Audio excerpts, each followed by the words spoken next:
Man, what was the last DTC that really tested you? The last diag you got wrong? The last part you replaced for no reason? Well, my last one was a turbo. Stick with me and let's go down the rabbit hole of P0171. Quack, quack.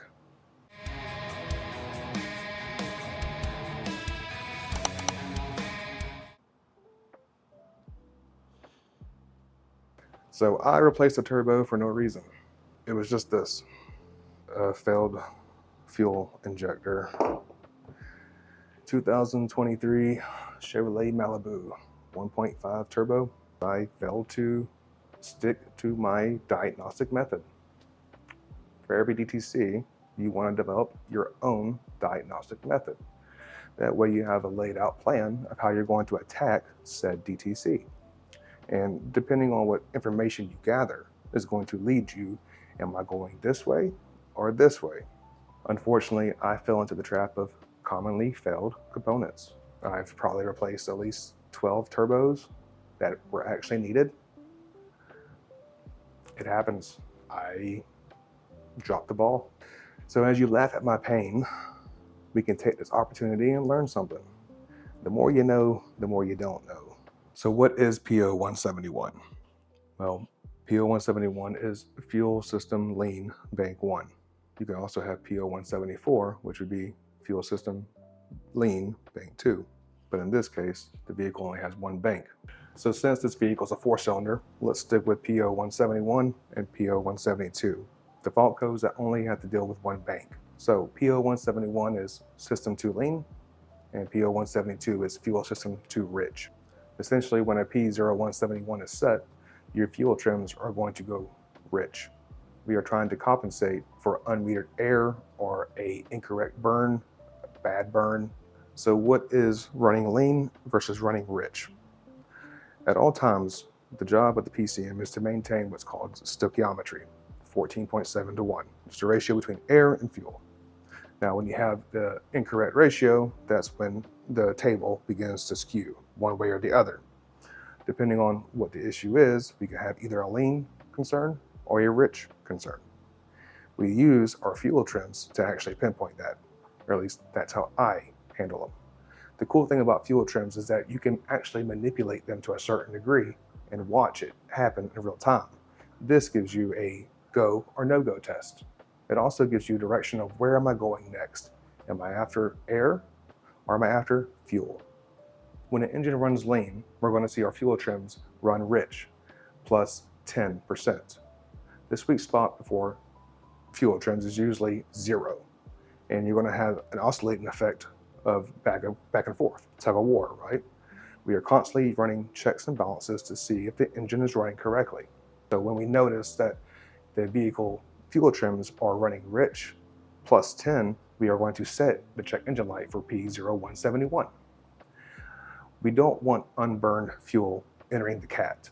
When we have more air enter the engine, in order to maintain stoichiometry, we also have to add more fuel. More fuel is going to drop your miles per gallon.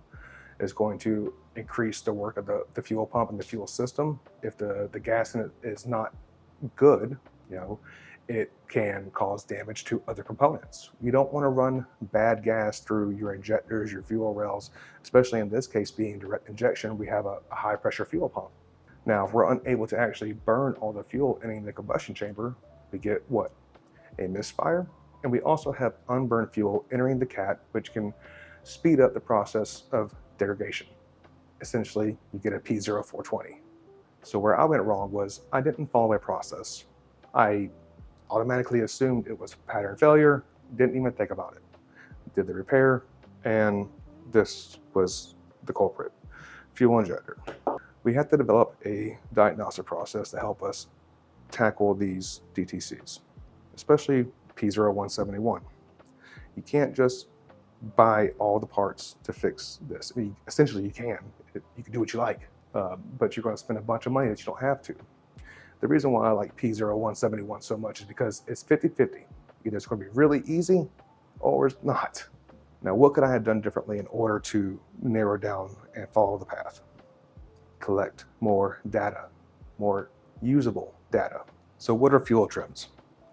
Fuel trims are the way that the PCM maintains stoichiometry over the engine. The PCM uses the fuel system in order to control this. These vehicles today are super smart, and they're always running checks and balances. And this is how we are able to have DTCs. And if the PCM sees something it doesn't like, that's how we get a check engine light. Now, it's a lot more into that. That's just a very, very simplified, dumbed down explanation. Fuel trims can tell you a lot about how your engine's actually running. The rule of thumb when it comes to fuel trims is plus or minus 10. Anything over 10 or under 10, negative 10, there is an issue, a concern. We need to look at it. When it comes to fuel trims, we want to be as close to zero as possible.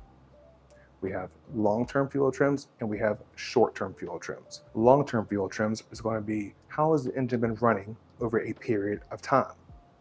Short-term fuel trims are going to be how is the engine running right this second. In order to get the total trims, we take our long-term fuel trims and our short-term fuel trims and we add them together. This gives you information on how your engine is actually running. P0171 is not a DTC that you want to ignore. If you wait to address it, you could run into some serious issues and spend a lot more money repairing your vehicle than you could have if you would address it right then and there. No one wants to replace a catalytic converter, especially when it could have been avoided. So faced with a P0171, where do we start? My first go-to is going to be, I'm going to look at fuel trims. Is the fuel system maxed out at its compensation rate, or are we just a little bit elevated? That is going to give me a sense of direction. Not only am I going to look at fuel trims, I also want to see what are my O2 sensors doing? What is my coolant temperature at? Any sensor that makes an impact on how the vehicle runs is a suspect. So as much data as I can collect, the faster and the more precise I'm going to be in that diagnostic. First things first is find the path. Which way are we going? Am I going to unmetered air, or am I going to low fuel pressure or a bad burn? That's where live data comes into play. A sense of direction is key to any diagnostic process. Ask me how I know. Now that we have the scan tool hooked up and we have our live data PID selected, where am I going next? Usually, 9 times out of 10, you can get pretty lucky and you can find a cracked boot for a vacuum leak, or you can find a hose that was left off, or sometimes they just come off. There's a TSB for the Equinox and Malibus for the intake tube on top of the throttle body just to pop off because of a insufficient clamp force. They use a cheap clamp. Usually the first thing I'm going to do is I'm going to pop the hood. I'm going to have the engine running and I want to see, can I hear any vacuum leaks? If you suspect a vacuum leak, you can use a spray bottle of water and you listen for the engine to bog down as it sucks in the water. You can also use safely, be safe about this, but you can also use brake clean. And when you spray it, you'll actually hear the engine rev up. Now be safe with this. If you suspect you have any kind of spark jumping out, don't do that, because that's how fires happen. I've never set a car on fire. Now, if you can't hear the vacuum leak and you can't make a change happen with the water or an alternative source of fuel, the next best thing you can do is use what is called a smoke machine. This is how you can safely check for vacuum leaks. Find the smoke. Now, I have encountered vehicles where I was told that the system was already smoked and they still couldn't find a vacuum leak. And I actually found that one with a can of brake clean. So let's say we ruled out that there's no vacuum leak found. We know for a fact that it's not a vacuum leak. Now we're going to shift towards fuel, a fuel concern. Fuel delivery, fuel pressure, burn. Do I have a clogged up injector? What test do we use now? One test that really could have saved me a lot of time was a fuel system balance test or a fuel injector balance test. This vehicle has a high pressure fuel pump. You really can't tap into those. Now you can use your live data and see your pressures, but you're always looking at a given value. We can't actually test mechanic pressure on the high pressure fuel system. At least I can't. I don't have anything to tap into that system with. So when it comes to fuel, first things first is, do we have adequate fuel pressure? Now, this vehicle being a direct injection vehicle, it uses a high pressure fuel pump. It has a high side and a low side.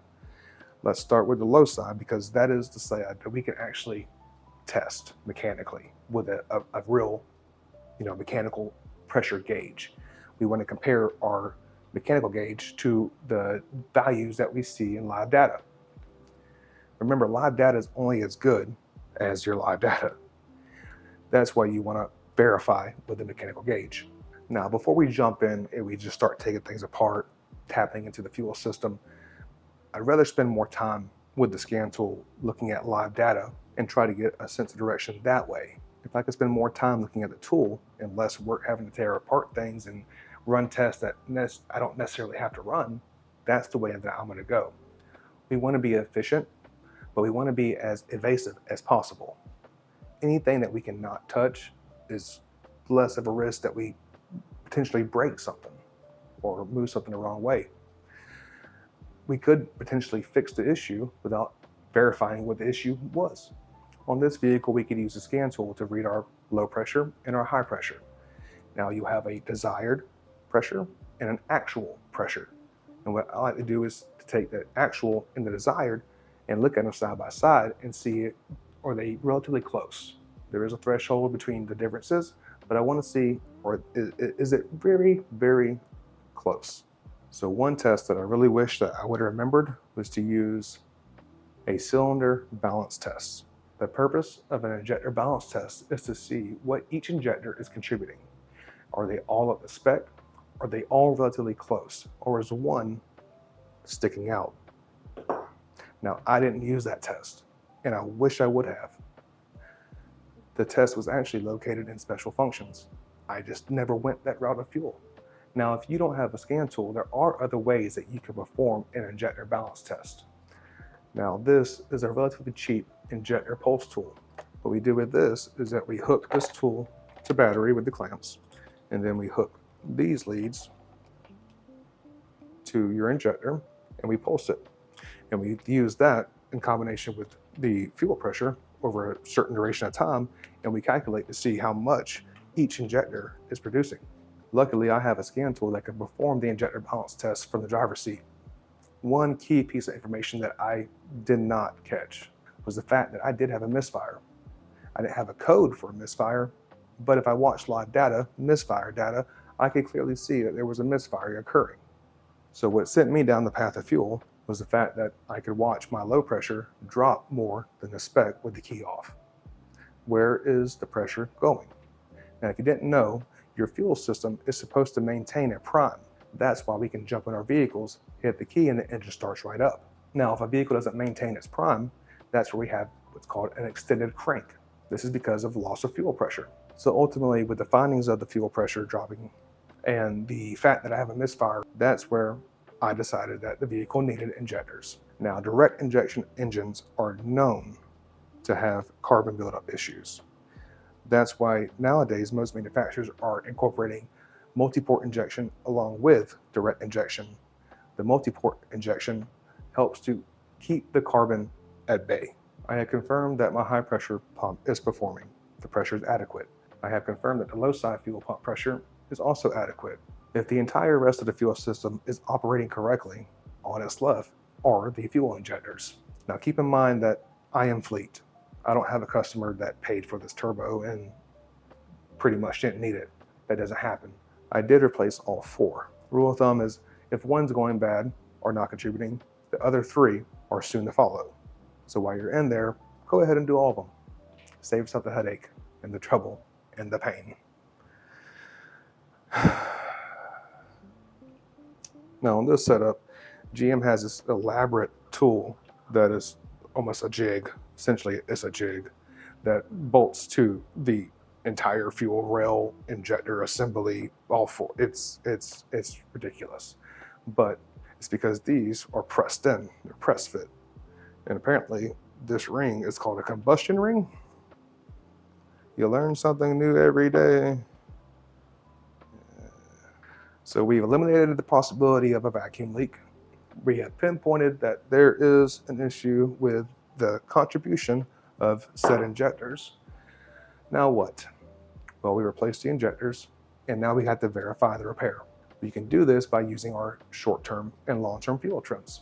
I enjoy using fuel trims to verify the repair because I can see it happening in real time. We can watch as our fuel trims start to correct themselves, and we know by seeing that direct change that we made a direct repair. No guesses, just fixes. I wish I would have followed my procedure.